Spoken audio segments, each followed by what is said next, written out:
Assalamualaikum warahmatullahi wabarakatuh. Kembali lagi di YouTube channel saya, Devina Meka. Nah, pada kesempatan kali ini saya akan menjelaskan mengenai materi mengenai teori asam basa.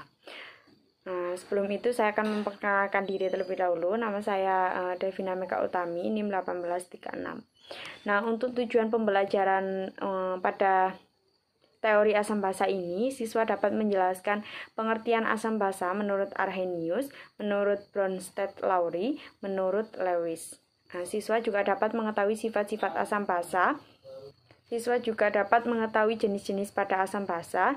Siswa juga dapat membedakan indikator pada asam basa.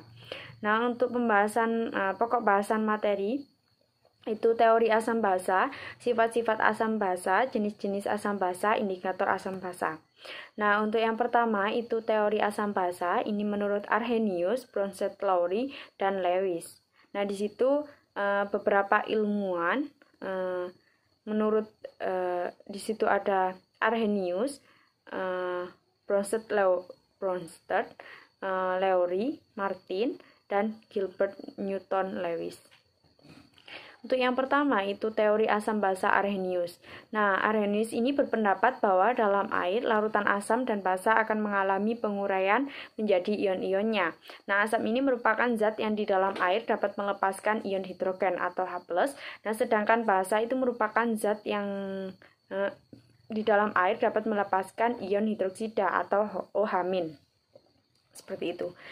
Nah, untuk contoh teori asam basa Arrhenius, untuk asam, zat yang dalam air ini melepaskan ion H+. Di sini seperti HXZ bereaksi dengan H+, menghasilkan plus ZX-. Nah, di mana valensi asam ini jumlah ion H+ yang dapat dihasilkan oleh satu molekul asam. Untuk ion sisa asamnya itu ion negatif yang terbentuk dalam asam setelah melepas ion H+. Nah, di sini untuk ion sisa asamnya itu ZX- seperti itu. Untuk contohnya itu HCl akan bereaksi dengan H+ plus Cl- dan H2S bereaksi H2SO4 akan menghasilkan 2H+ plus SO4 2- seperti itu. Untuk basa itu zat dalam air melepaskan ion OH-. Nah, di mana untuk valensi basa ini jumlah ion OH- yang dapat dihasilkan oleh satu molekul basa. Untuk ion sisa basanya ion positif yang terbentuk dari basa setelah melepas ion OH-. Nah, di sini yaitu X+ seperti itu ya. Untuk contohnya itu NaOH akan menghasilkan Na+ plus OH-. Nah, untuk ion sisa basanya itu pada reaksi NaOH ini yaitu Na+. Nah, untuk yang selanjutnya itu ada teori asam basa Bronsted-Lowry. Nah, di mana teori asam basa yang lebih luas tidak hanya terbatas pada senyawa asam basa dalam pelarut air yang dikemukakan oleh Johannes N. Bronsted dan Thomas M. Lowry yang bekerja secara terpisah pada tahun 1923. Nah, keduanya ini menyatakan bahwa reaksi asam basa melibatkan transfer proton atau H+ seperti itu ya. Nah, menurut Bronsted-Lowry, asam adalah senyawa yang dapat memberikan proton kepada basa atau donor proton seperti itu ya. Nah, sedangkan basa itu merupakan senyawa yang dapat menerima proton dari asam atau akseptor proton. Nah, contohnya ini CH3COOH akan bereaksi dengan H2O akan menghasilkan CH3COOH plus H3O+. Nah, dari reaksi tersebut itu terlihat bahwa CH3COOH itu memberi satu proton kepada di situ H2O, sehingga CH3COOH ini bersifat sebagai asam dan H2O itu bersifat sebagai basa seperti itu ya. Nah, di sini yang sudah saya jelaskan tadi bahwa asam itu donor proton atau H+, untuk basa itu akseptor proton H+. Nah, di mana setelah asam itu kan donor proton H+, itu yang disebut dengan basa konjugasi. Nah, di mana H+ yang dilepaskan tadi itu bereaksi dengan basa itu akan menghasilkan asam konjugasi seperti itu. Nah, di sini terdapat contoh. Tentukan pasangan asam basa konjugasi dan pasangan basa asam konjugasi. Nah, di sini ada reaksi HNO3 bereaksi dengan H2O akan menghasilkan NO3- plus H3O+, seperti itu. Nah, di mana asam yang sudah saya sebutkan tadi yaitu donor proton melepaskan proton seperti itu ya. Nah, di sini untuk asamnya itu HNO3, untuk basa konjugasinya itu NO3-, untuk basanya H2O, asam konjugasinya itu H3O+. Nah, untuk selanjutnya ini teori asam basa menurut Lewis. Nah, teori Lewis ini lebih umum daripada teori Arrhenius dan Bronsted-Lowry. Nah, asam Lewis ini merupakan senyawa aseptor pasangan elektron dari atom lain untuk membentuk ikatan baru. Nah, senyawa Lewis adalah senyawa pendorong pasangan elektron untuk membentuk ikatan baru. Nah, ikatan kimia baru ini dibentuk dengan menggunakan pasangan elektron dari basa Lewis. Nah, ikatan kimia yang terbentuk itu merupakan ikatan kovalen koordinasi. Nah, di sini merupakan contoh teori asam basa Lewis. Nah, seperti itu.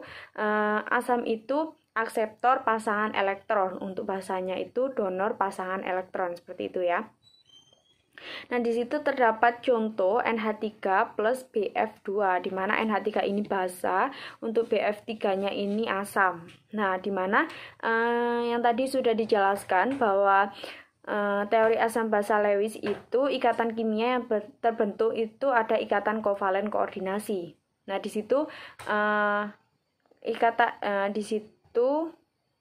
untuk ikatan kovalen koordinasi itu sama-sama saling membutuhkan seperti itu ya. Nah, jadinya di situ sudah digambarkan untuk ikatan kovalen koordinasi itu yang tertulis mendonor elektron seperti itu. Dan dimana untuk cakupan materi asam basa tentang teori asam basa ini, dimana yang pertama itu ada teori asam basa Arrhenius, yang berwarna merah itu cakupannya tidak luas. Nah, untuk selanjutnya itu asam basa Bronsted-Lowry itu juga dimana jika untuk Bronsted-Lowry ini cakupannya lebih luas. Nah, di mana untuk apabila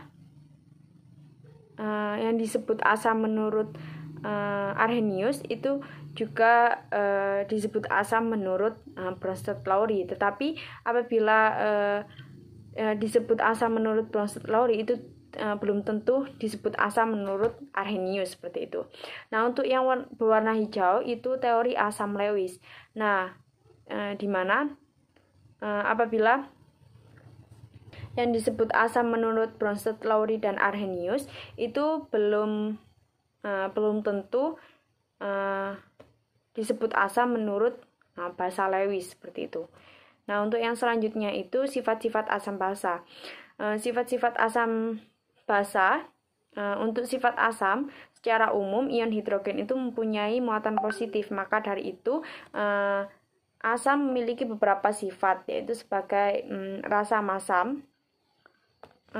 masam jika dilarutkan dalam air, sentuhan, terasa menyengat apabila disentuh dan dapat merusak kulit, bersifat korosif terhadap logam, hantaran listrik. Derajat keasaman pH itu lebih kecil dari 7, mengubah warna lakmus menjadi warna merah, seperti itu. Nah, untuk sifat basa, adapun ion hidroksida mempunyai muatan negatif, ditandai dengan minus di sebelah atas belakang OH, di mana basa ini memiliki sifat rasa pahit jika dilarutkan dalam air, sentuhan terasa licin, bersifat kaustik, hantaran listrik, derajat keasaman pH lebih besar dari 7, mengubah warna lakmus menjadi warna biru. Dalam keadaan murni, umumnya berupa kristal padat, dapat mengemulsi minyak. Nah, ada dua jenis, yaitu ada jenis asam dan jenis basa. Untuk yang pertama itu jenis asam. Jenis asam ini ada asam kuat dan asam lemah. Asam kuat merupakan asam yang dapat terionisasi 100% dalam larutan. Contohnya H2SO4, HCl, HNO3, HBr, Hi, dan HClO4. Nah, untuk asam lemah itu asam yang tidak terionisasi seluruhnya pada saat dilarutkan dalam air. Contohnya itu asam askorbat, asam karbonat, asam sitrat, asam etanoat, asam laktat, dan asam fosfat. Untuk jenis-jenis basa, itu ada basa kuat, basa lemah. Basa kuat ini merupakan basa yang dapat terionisasi sempurna sesuai dengan unsur membentuk basa.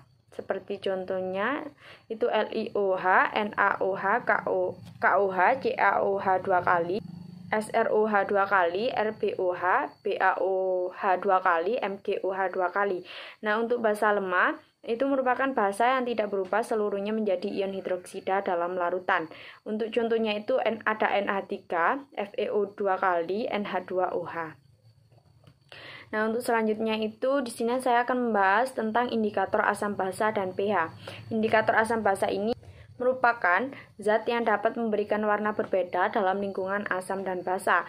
Untuk jenis-jenis indikator ini ada 3, kertas lakmus, indikator universal, indikator alami. Nah, untuk indikator universal ini terbagi menjadi 2, kertas strip dan indikator larutan. Nah, di sini kertas lakmus. Kertas lakmus merupakan indikator berupa kertas yang di dalamnya terkandung senyawa organik yang dapat berubah warna pada kondisi asam maupun basa. Kertas lakmus ini ada kertas lakmus merah dan biru. Di situ merupakan gambar kertas lakmus merah dan biru. Nah, untuk kertas lakmus, apabila larutan asam, perubahan warna pada lakmus merah ini tetap berwarna merah, untuk lakmus biru itu berwarna merah. Untuk basa, itu lakmus merah itu berwarna biru, untuk lakmus birunya itu berwarna biru. Untuk netral, lakmus merahnya itu berwarna merah, untuk lakmus birunya juga berwarna biru. Untuk kelemahan kertas lakmus sendiri, tidak dapat mengukur pH suatu zat dengan pasti, hanya dapat digunakan untuk mengetahui apakah suatu zat itu bersifat asam, basa, atau netral. Nah, untuk indikator universal, ini merupakan campuran berbagai indikator yang dapat menunjukkan pH suatu larutan dari perubahan warnanya. Nah, indikator ini yang sudah saya sebutkan tadi, indikator dibagi menjadi 2, indikator kertas strip dan indikator larutan. Untuk yang pertama itu indikator universal kertas. Indikator universal kertas. Nah, di situ contoh dari indikator universal kertas. Universal kertas ini berupa kertas serap yang berbentuk strip dengan deretan warna. Nah, di situ saya mempunyai contoh. Nah, di situ untuk kertas universal kertas ini dimasukkan ke dalam larutan. Nah, di situ akan berubah warna. Kalian bisa lihat untuk warnanya. Nah, di situ terdapat beberapa itu warnanya sama dengan yang di bagian kiri itu yang 10 ya. Nah, untuk yang selanjutnya indikator larutan. Harga suatu larutan dapat diperkirakan dengan menggunakan indikator larutan. Nah, contoh indikator larutan ini seperti bromtimol biru, metil merah, metil jingga, atau fenolfetalin. Setiap indikator itu memiliki trayek perubahan warna yang berbeda-beda. Dalam pengujian asam basa itu biasanya tidak hanya menggunakan satu jenis indikator, minimal membutuhkan 2 indikator. Nah, ini merupakan indikator larutan. Nah, di mana indikator itu timol biru itu untuk perubahan warnanya merah, kuning, trayek pH-nya 1,2 sampai 2,8. Nah, untuk selanjutnya ini contoh indikator larutan. Nah, di mana indikator metil jingga perubahan warnanya merah, kuning ya, untuk trayek pH-nya 3,1.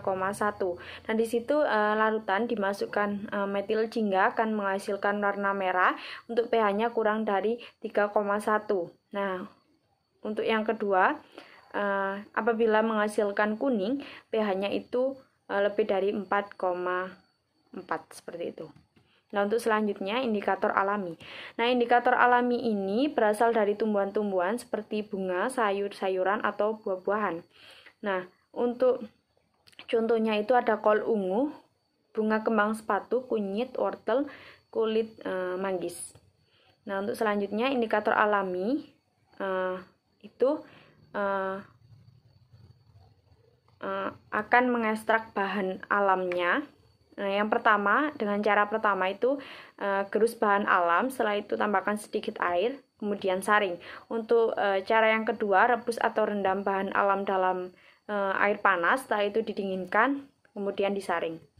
Nah, bahan alam yang bisa digunakan sebagai indikator asam basa itu hanya bahan yang menunjukkan warna berbeda dalam lingkungan asam, basa, dan netral. Untuk kelemahan indikator bahan alam ini, berubah warna yang dihasilkan tidak stabil. Nah, di sini ada ekstrak tanaman untuk kol ungu, warna aslinya yaitu ungu. Untuk perubahan warnanya dalam larutan asam ini merah muda, untuk dalam larutan basa yaitu hijau. Untuk kembang sepatu, warna aslinya itu merah tua, dalam larutan asam itu merah, dalam larutan basa yaitu kuning. Begitupun seterusnya. Untuk selanjutnya ini alat pH meter. pH meter ini merupakan suatu rangkaian elektronik yang dilengkapi elektroda dan dirancang khusus untuk mengukur pH larutan. Nah, apabila elektroda ini dimasukkan ke dalam larutan, maka akan timbul beda potensial yang akan menunjukkan angka pH larutan tersebut. Nah, di situ merupakan contoh dari pH meter, seperti itu ya. Baik, itu saja yang dapat saya sampaikan mengenai teori asam basa.